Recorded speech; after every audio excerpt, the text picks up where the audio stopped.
Hello दोस्तों, मैं आप सभी का स्वागत करती हूँ अपने चैनल कहानी विद कौर में। और अगर आपने मेरे चैनल को अभी तक सब्सक्राइब नहीं किया है तो प्लीज़ आप मेरे चैनल को सब्सक्राइब कर लें। आज जो मैं आपको कहानी बताने जा रही हूँ वो मुंशी प्रेमचंद के द्वारा लिखी हुई कहानी है जिसका शीर्षक है सती। तो आइए हम कहानी शुरू करते हैं। 2 शताब्दियों से अधिक बीत गए हैं पर चिंता देवी का नाम चला आता है। बुंदेलखंड के एक बेहद स्थान में आज भी मंगलवार को स्त्रियां स्त्री पुरुष चिंता देवी की पूजा करने आते हैं। उसी दिन यह निर्जल स्थान सुनहरे गीतों से गूंज उठता है। टीले और टोकरे रमणियों के रंग बिरंगे वस्त्रों से सुशोभित हो जाती है। देवी का मंदिर एक बहुत ऊंचे टीले पर बना हुआ है। उसके कलश पर लहराती हुई लाल पताका बहुत दूर से ही दिखाई देती है। मंदिर इतना छोटा है कि उसमें मुश्किल से एक साथ 2 आदमी समा सकते हैं। भीतर कोई प्रतिमा नहीं है, केवल एक छोटी सी वेदी बनी हुई है। नीचे से मंदिर तक पत्थर की जीना है। भीड़ भाड़ में धक्का खाकर कोई नीचे ना गिर पड़े, इसलिए जीना की दीवारें दोनों तरफ से बनी हुई हैं। यही चिंता देवी सती हुई थी, पर लोक रीति के अनुसार वह अपने मृत पति के साथ चिता पर नहीं बैठी थी। उसका पति हाथ जोड़कर सामने खड़ा था, पर वह उसकी ओर आंख उठाकर भी ना देखती थी। वह पति शरीर के साथ नहीं, उसकी आत्मा के साथ सती हुई थी। उस चिता पर पति का शरीर ना था, उसकी मर्यादा विषभूत हो रही थी। यमुना तट पर कालपी एक छोटा सा नगर है। चिंता उसी नगर के एक वीर बुंदेल की एक कन्या थी। उसकी माता उसकी बाल अवस्था में ही परलोक से धार चुकी थी। उसके पालन पोषण का भार उसके पिता पर पड़ गया। संग्राम का समय था, योद्धाओं को कमर खोलने की फुर्सत ना थी। वे घोड़े की पीठ पर ही भोजन करते और जिन पर ही झपकियां ले लेते थे। चिंता का बाल्यकाल पिता के साथ समर भूमि में ही कटा। बाप उसे किसी खोए में या वृक्ष की आड़ में छिपाकर मैदान में चला जाता। चिंता निशंक भाव से बैठी हुई मिट्टी के ढीले बनाती और बिगाड़ती। उसके घरौंदे थे। उसकी गुड़िया ओढ़नी ना ओढ़ती थी। वह सिपाहियों की गुड्डे बनाती और उन्हें रण क्षेत्र में खड़ा करती थी। कभी कभी उसका पिता संध्या शाम भी ना लौटता, पर चिंता का भय छू तक न गया था। निर्जल स्थान में भूखी प्यासी रात भर बैठी रह जाती। उससे नेवले और सियार की कहानियां कभी न सुनी थी। वीरों के आत्मस्वर्ग की कहानियां, और वह भी योद्धाओं के मुंह से सुन सुनकर वह आदर्शवादिनी बन गई थी।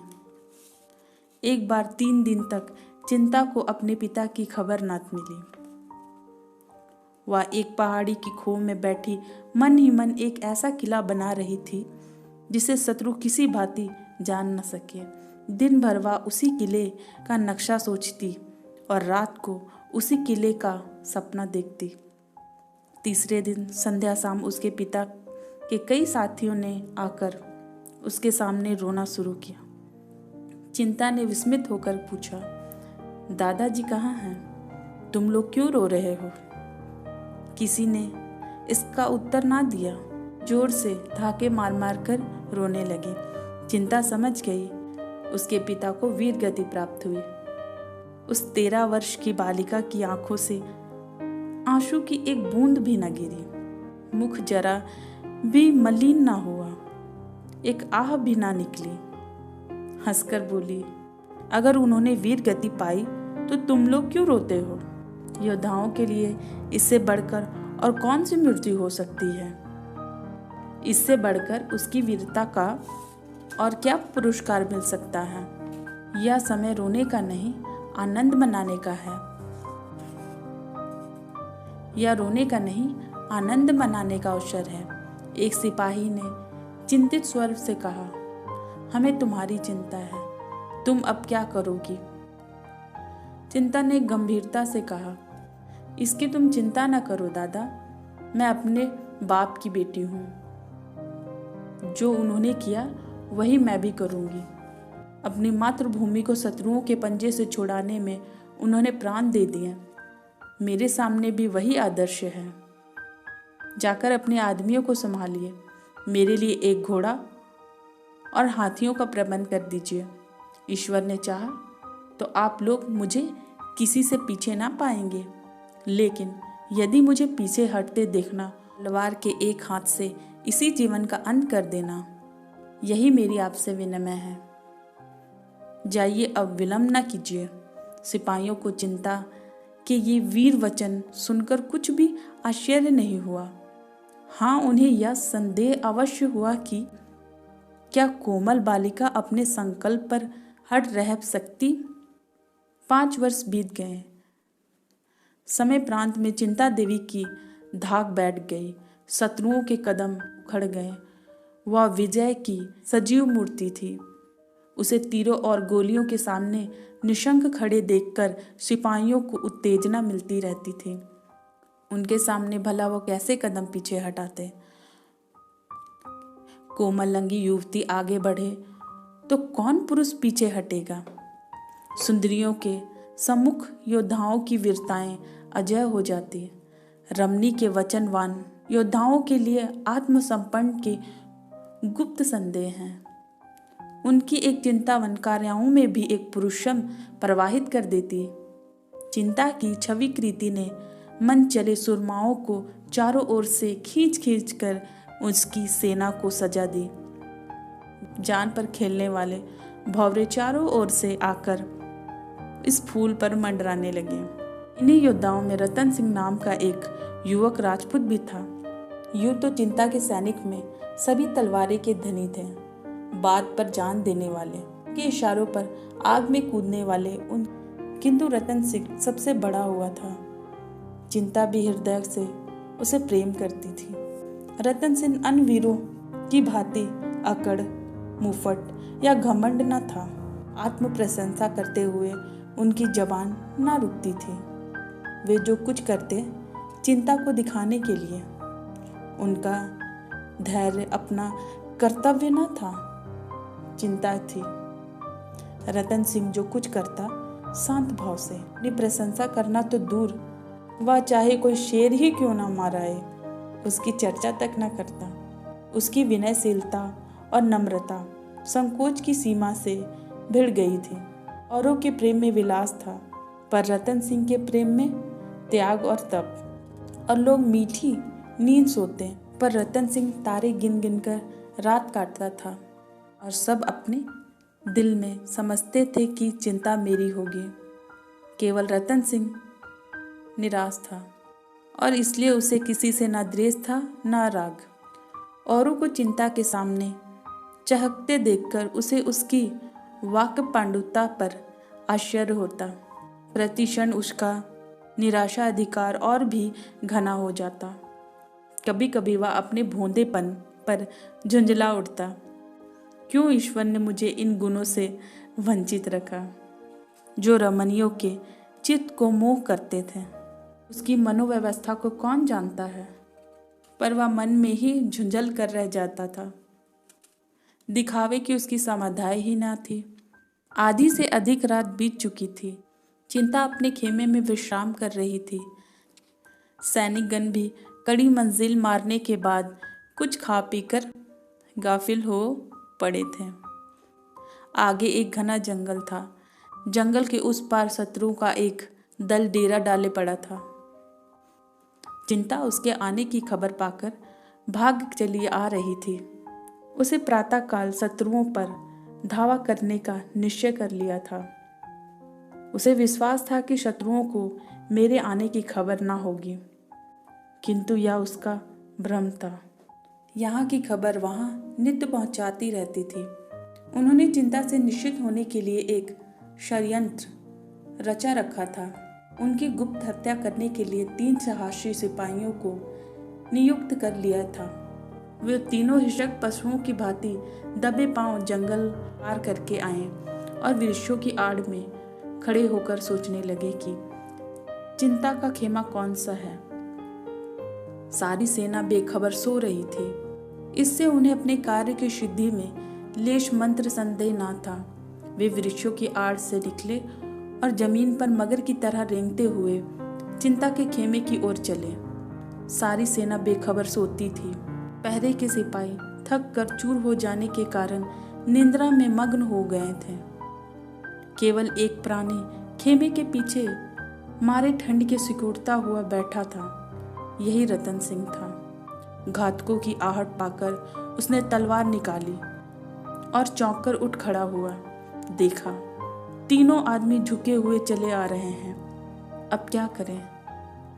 अगर शोर मचाते हैं तो सेना में खलबली पड़ जाएगी और अंधेरे में लोग एक दूसरे पर ही वार करके आपस में ही कट मरेंगे। इधर अकेले 3 जवानों से भिड़ने में प्राणों का भय। अधिक सोचने का मौका ना था। इसमें योद्धाओं के अभिलंब निश्चय कर लेने की शक्ति थी। तुरंत तलवार खींच ली और उन तीनों पर टूट पड़ा। कई मिनटों तक तलवारें छपाछप चलती रही। फिर सन्नाटा छा गया। उधर वे तीनों आहत होकर गिर पड़े। इधर यह भी जख्मों में चूर होकर चेत हो गया। तो चारों जवानों को भूमि पर पड़ा पाया। उनका कलेजा धक से हो गया। समीप जाकर देखा, तीनों आक्रमणकारियों के प्राण निकल चुके थे, पर रतन सिंह की सांसें चल रही थी। सारी घटना समझ में आ गई। नारीत्व ने वीरत्व पर विजय पाई। जिन आंखों से पिता की मृत्यु पर आंसू की एक बूंद न गिरी थी, उन्हीं आंखों से आंसुओं की झड़ी लग गई। उसने रतन सिंह का सिर उठाकर अपनी जांघ पर रख लिया और हृदय गंध से रचे हुए स्वरों से उसके गलों में जयमाला डाल दी। महीने भर न रतन सिंह की आंखें खुली और न चिंता की आंखें बंद हुई। चिंता उसके पास से एक क्षण के लिए भी दूर न जाती। न अपने इलाके की परवाह थी, न शत्रुओं के बढ़ते चले आने की फिक्र। रतन सिंह पर वह अपनी सारी विभूतियां का बलिदान कर चुकी थी। पूरे महीने बीत जाने के बाद रतन सिंह की आंखें खुली। चारपाई पड़ी हुई है और चिंता सामने पंखा लिए खड़ी है। क्षीण स्वर में बोला, चिंता, पंखा मुझे दे दो, तुम्हें कष्ट हो रहा होगा। चिंता का हृदय इस समय स्वर्ग के अखंड अपार सुख का अनुभव कर रहा था। 1 महीने पहले जिस जीर्ण शरीर के सिराने बैठी हुई वह निराश से रोया करती थी, उसे आज बोलता देखकर आह्लाद का पारावार न था। उसे इसने मधुर स्वर से कहा, प्राणनाथ, यदि यह कष्ट है तो सुख क्या है, मैं नहीं जानती। प्राणनाथ, इस संबोधन में विलक्षण मंत्र की सी शक्ति थी। रतन सिंह की आंखें चमक उठी। जीर्ण मुद्रा प्रदीप्त हो गई।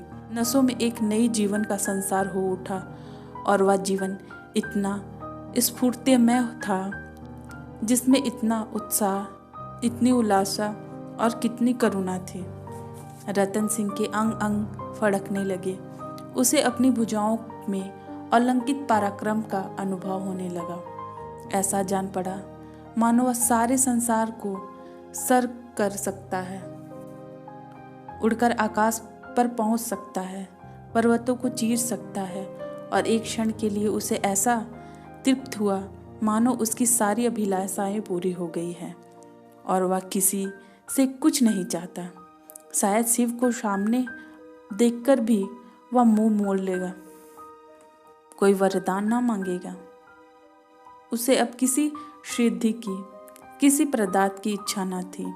उसे गर्व हो रहा था कि मानो उससे अधिक सुख, उससे अधिक भाग्यशाली पुरुष संसार में और कोई ना होगा।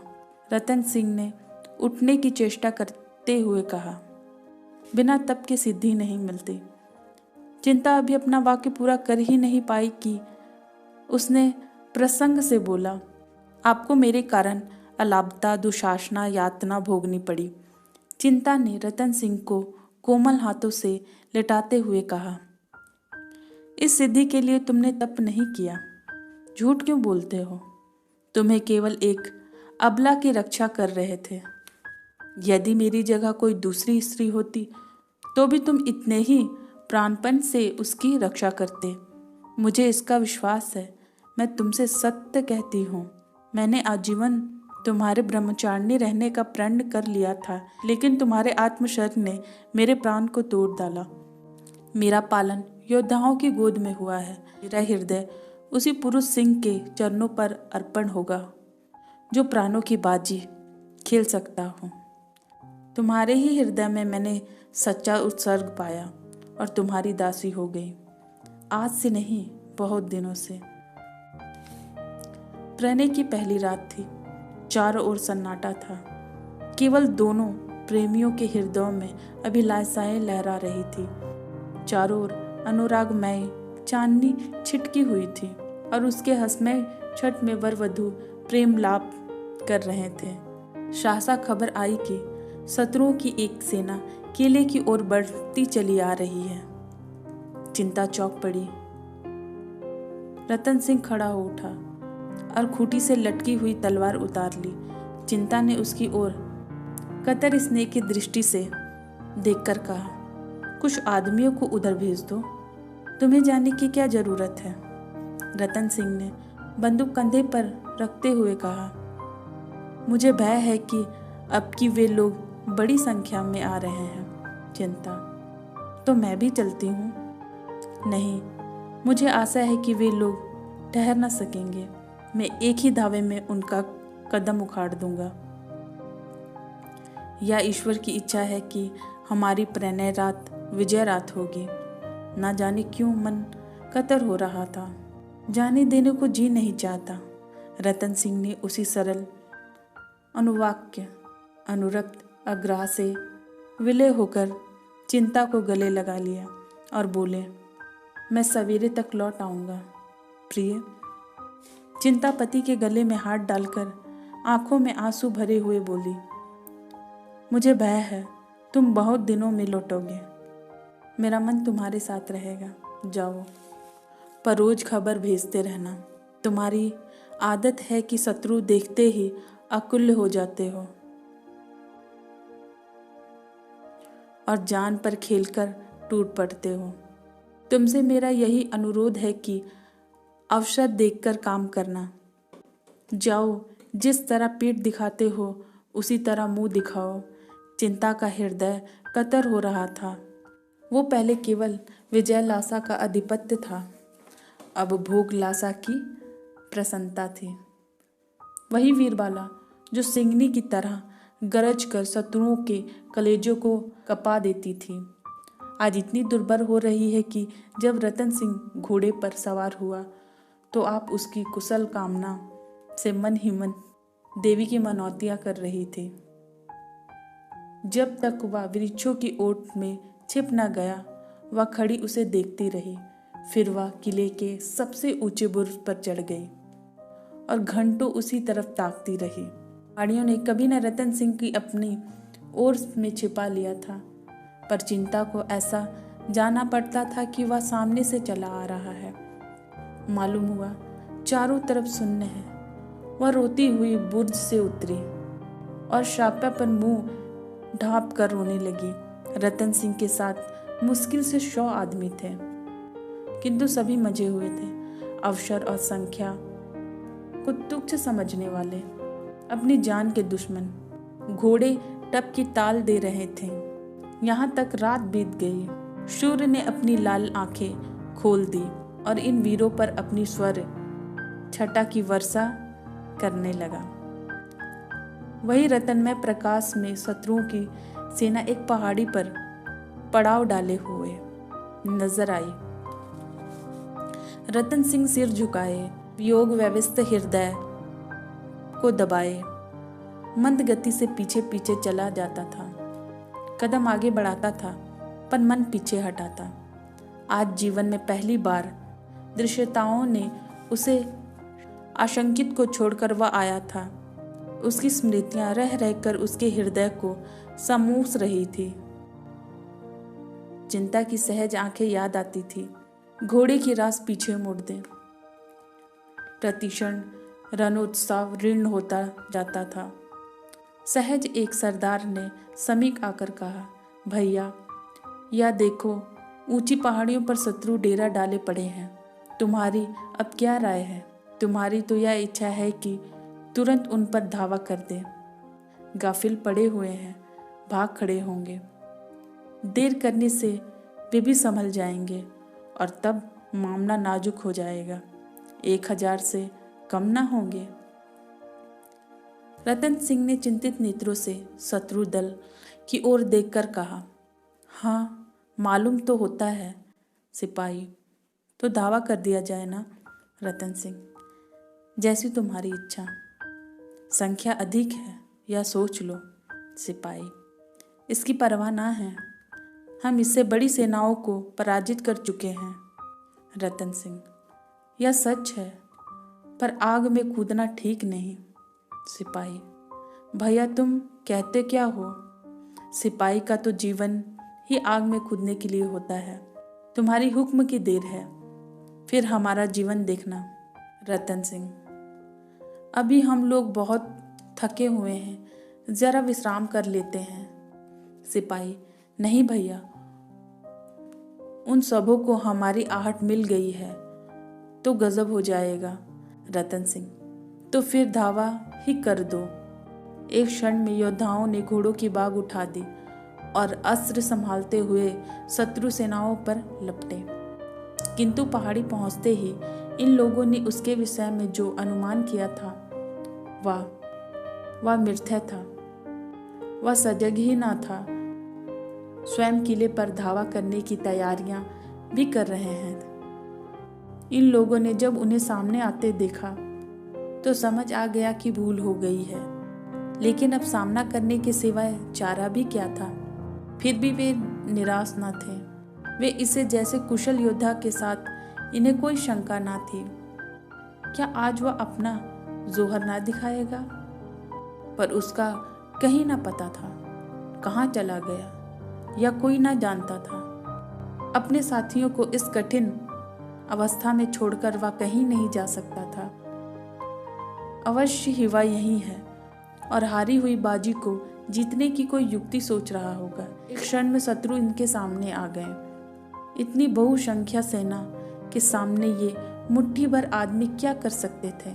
चारों ओर से रतन सिंह की पुकार होने लगी, भैया तुम कहाँ हो? हमें क्या हुक्म देते हो? देखते हो वे लोग सामने आ पहुँचे। तुम अभी मौक खड़े हो, सामने आकर हमें मार्ग दिखाओ, हमारा उत्साह बढ़ाओ। पर अभी भी रतन सिंह ना दिखाई दिए। यहाँ तक कि शत्रु दल सिर पर आ पहुँचे और दोनों दलों में तलवारें चलने लगी। बुंदेलों ने प्राण हाथ पर लेकर लड़ना शुरू किया और एक को एक 10 बहुत होता है, 1 और 10 का मुकाबला ही क्या। यह लड़ाई न थी, प्राणों का जुआ था। बुंदेलों में निराशा का अलौकिक बल था। खूब लड़े, क्या मजाल की कदम पीछे हटा। अंत क्या होगा इसकी किसी को कोई चिंता न थी। कोई तो शत्रुओं के साफे खींचते हुए सेनापति के समीप पहुंच गया, कोई उनके हाथी पर चढ़ने की चेष्टा करते मारा गया। उनका अमानुषिक साहस देखकर शत्रुओं के मुंह से भी वाह निकलती थी।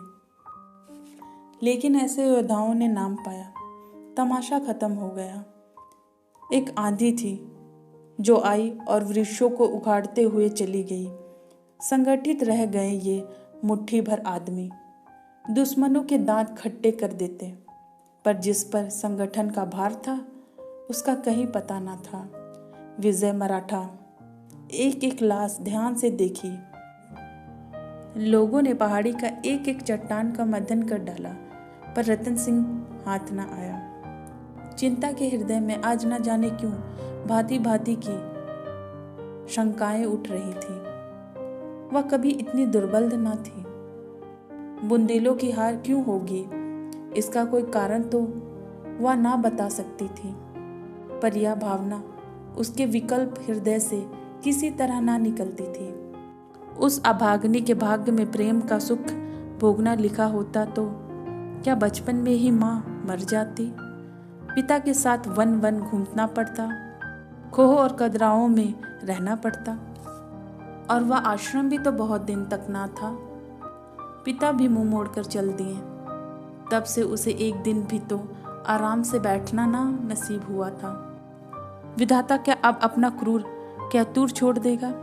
उसके दुर्लभ हृदय में इस समय एक विचित्र भावना उत्पन्न हुई। ईश्वर उसके प्रियतम को आज सकुशल लाए तो वह उसे लेकर किसी दूर के गांव में जा बसेगी, पतिदेव की सेवा और आराधना में जीवन सफल करेगी, इस संग्राम से सदा के लिए मुंह मोड़ लेगी। आज पहली बार नारीत्व का भाव उसके मन में जागृत हुआ। संध्या हो गई थी। सूर्य भगवान किसी हारे हुए सिपाही की भांति मस्तक झुकाते हुए कोई आड़ खो रहे थे। साहसी एक सिपाही नंगे सिर पांव निराश उसके सामने आकर खड़ा हो गया। चिंता पर वज्रपात हो गया। फिर उठकर घबराई सैनिकों के पास आई और कठोर आवाज से पूछा, कौन कौन बचा है? सैनिकों ने कहा, कोई नहीं, कोई नहीं, कोई नहीं। चिंता सिर पकड़कर भूमि पर बैठ गई। सैनिकों ने फिर कहा, मराठे समीप आ पहुंचे। समीप आ पहुंचे? बहुत समीप। तो तुरंत चिता तैयार करो, समय नहीं है। अभी हम लोग तो सिर कटाने को हाजिर ही हैं। तुम्हारी जैसी इच्छा। मेरा कर्तव्य तो यही अंत है।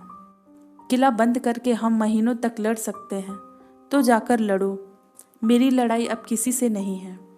एक ओर अंधकार प्रकाश को पैरों तले कुचलता चला आता था और दूसरी ओर विजय मराठे लहराते खेतों को और किले की चिता बन रही थी।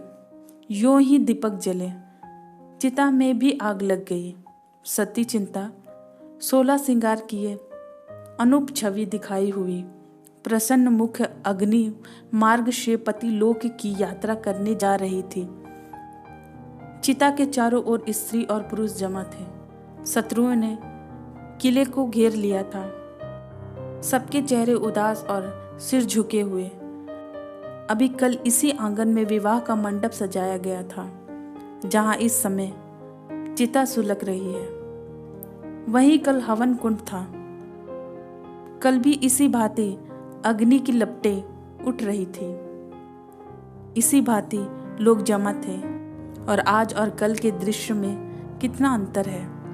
हाँ, स्थूल नेत्रों के लिए अंतर तो हो सकता है, पर वास्तव में यह उसी यज्ञ की पूर्ण होती है, उसी प्रतिमा का पालन है। साहसी घोड़े के टप्पों की आवाज सुनाई देने लगी। मालूम होता था कोई सिपाही घोड़े को सर पकड़े भागता चला आ रहा है। एक क्षण में टापों की आवाज बंद हो गई और एक सैनिक आंगन में दौड़ता हुआ आ पहुंचा। लोगों ने चकित होकर देखा, यह रतन सिंह था। रतन सिंह चिंता के पास जाकर, प्रिय मैं तो अभी जीवित हूँ, यह तुमने क्या कर डाला? चिंता की साड़ी से अग्नि की ज्वाला निकल रही थी।